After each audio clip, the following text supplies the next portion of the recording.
এই মুহূর্তে মণিপুরের দিকে নজর রাখবো, কারণ মণিপুরে ধাক্কাশাহী পরিকল্পনায় মণিপুরে ধাক্কাশাহী পরিকল্পনায় অমিত শাহ তিনি বেশ কিছু নির্দেশ দিয়েছিলেন। তিনি যে রোড ম্যাপ তৈরি করে দিয়েছিলেন সেই রোড ম্যাপেই না কুকিজোদের। কেন্দ্রীয় স্বরাষ্ট্রমন্ত্রী অমিত শাহের নির্দেশেই এবার না কুকিজোদের। এবং মণিপুরে অমিত শাহ তার যে পরিকল্পনা ছিল এই রাস্তা সংক্রান্ত বিষয় নিয়েই তিনি যে নির্দেশ দিয়েছিলেন, তার সেই যে সিদ্ধান্ত সেই সিদ্ধান্তেই এবার কুকিজোরা তারা অমত জানিয়েছে। আমরা এই নিয়ে কথা বলবো। সরাসরি নিউজ রুম থেকে আমাদের সঙ্গে রয়েছেন আমাদের পলিটিক্যাল এডিটর আশিস চট্টোপাধ্যায়। আশিস দা, মণিপুর নিয়ে এবার অমিত শাহ তার যে নির্দেশ ছিল সেই নির্দেশের প্রেক্ষিতেই কুকিজোরা তারা অসম্মত হয়েছেন। কুকিজোদের সংগঠনের তরফ থেকে ঠিক কি জানানো হয়েছে?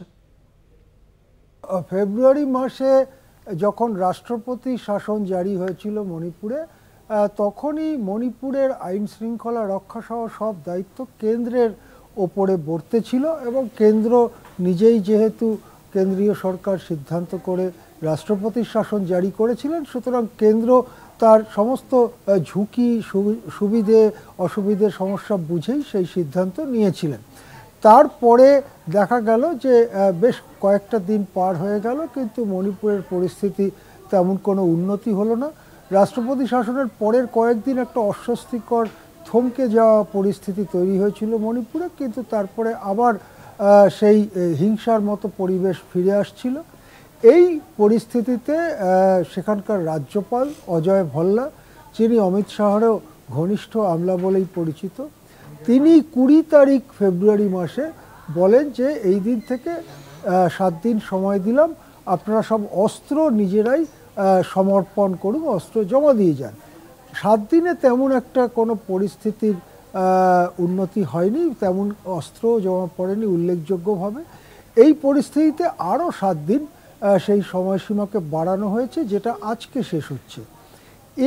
এরই মধ্যে চলতি সপ্তাহের প্রথম দিকে অমিত শাহ নির্দেশ দিয়েছিলেন যে মণিপুরের সমস্ত রাস্তার নিরাপত্তা নিশ্চিত করতে হবে, যাতে গোটা রাজ্য জুড়ে পথ চলাচল শুরু হতে পারে, সে পায়ে হেঁটেই হোক গাড়িতে করেই হোক, যাতে তাদের কোনো বিপদে না পড়তে হয় সেই ব্যাপারটা নিশ্চিত করতে হবে।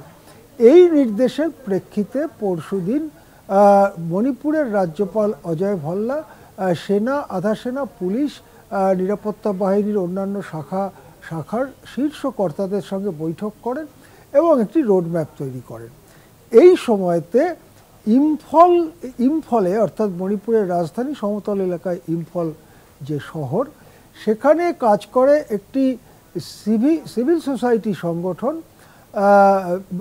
সেই সংগঠন তারা পাহাড়ি অঞ্চলে, অর্থাৎ যেখানে কুকিজোরা বেশি থাকেন, সেই পাহাড়ি অঞ্চলে একটি পদযাত্রার কর্মসূচি ঘোষণা করে। এই পদযাত্রার কর্মসূচি 8 তারিখ বা 8 তারিখের পরে হবে বলে ঘোষণা করে। আর এই পদযাত্রার কর্মসূচি ঘোষণার পরেই রাজনীতির জল গড়াতে থাকে। কুকিজোদের যে সশস্ত্র সংগঠনগুলো তারা স্পষ্ট জানিয়ে দেয়, 1, ওই পদযাত্রাকে পাহাড়ি অঞ্চলে ঢুকতে দেওয়া হবে না। 2, পাহাড়ি অঞ্চলের রাস্তা নিরাপদ করার যে আহ্বান বা সেখান থেকে সরে যাওয়া সশস্ত্র সংগঠনগুলোর যে আহ্বান, সেই আহ্বানে না বলে দেয় কুকিজোদের এই সশস্ত্র সংগঠনগুলো। তারা বলে যে মণিপুরের যে পাহাড়ি অঞ্চল আছে, জঙ্গল এবং পাহাড়ি অঞ্চল আছে, যেখানে মূলত আদিবাসীরা থাকেন, এই কুকি, জো ইত্যাদি সম্প্রদায়ের মানুষেরা থাকেন, তাদের জন্য আলাদা প্রশাসনিক ব্যবস্থা না হওয়া পর্যন্ত তারা কোনো কেন্দ্রীয় সরকারের এই ধরনের কর্মসূচিতে ভাগিদার হবেন না। অর্থাৎ রাস্তা নিরাপদ করা, শান্তি ফিরিয়ে আনা ইত্যাদির ব্যাপারে ভাগিদার হবেন না। সুতরাং 8 তারিখের মধ্যে রাস্তা নিরাপদ করার যে অমিত শাহের অর্ডার, অমিত শাহ মানে কেন্দ্রের স্বরাষ্ট্রমন্ত্রী, কেন্দ্রীয় সরকারের অর্ডার, সেই অর্ডারকে বাতিল করে দিল কুকিজোদের সংগঠন।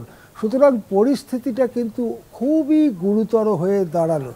এখন যদি কেন্দ্র জেদ ধরে থাকে যে 8 তারিখের মধ্যেই রাস্তা নিরাপদ করতে হবে, আর সেটাকে যদি সশস্ত্রভাবে বাধা দেয় কুকিজোদের সংগঠন, তাহলে মণিপুর আবার ফিরে যাবে রাষ্ট্রপতি শাসন জারি করার আগে যে অবস্থা ছিল সেই জায়গায়।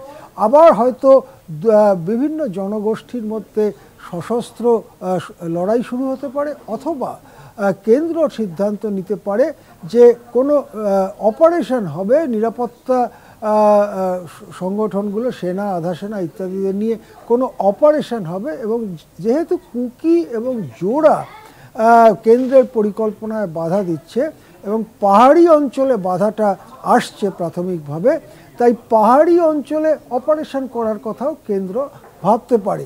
সেক্ষেত্রে এই জঙ্গল পাহাড় ঘেরা মণিপুরের যে পাহাড়ি অঞ্চল, সেই অঞ্চলে যদি সেনা বা আধা সেনার অপারেশন শুরু হয়, সেটা কি রাতারাতি সাফল্য আসবে? অতীত ইতিহাস বলে, এই সব উত্তর পূর্বের এলাকাগুলো সম্পর্কে অতীত ইতিহাস বলে যে জনসমর্থন থাকা কোনো সশস্ত্র সংগঠনকে পাহাড় জঙ্গল এলাকায় মোকাবিলা করা অত্যন্ত কঠিন। সুতরাং মণিপুরের ভবিষ্যৎ কিন্তু আবার অনিশ্চিত হয়ে পড়ল। বোঝা গেল কেন্দ্রের অদক্ষতা এবং দূরদৃষ্টির অভাবেই এরকম ঘটনা ঘটল। কুকি জোদের যে সংগঠনগুলো এতদিন ধরে লড়াই করেছে, তাদের সঙ্গে ট্র্যাক 2 লেভেলে, অর্থাৎ প্রকাশ্যে না করে অপ্রকাশ্যে আলোচনা করে একটা পরিবেশ তৈরি করে তারপর রাস্তা নিরাপদ করার যদি কথাটা বলা হতো তাহলে একরকম হতো।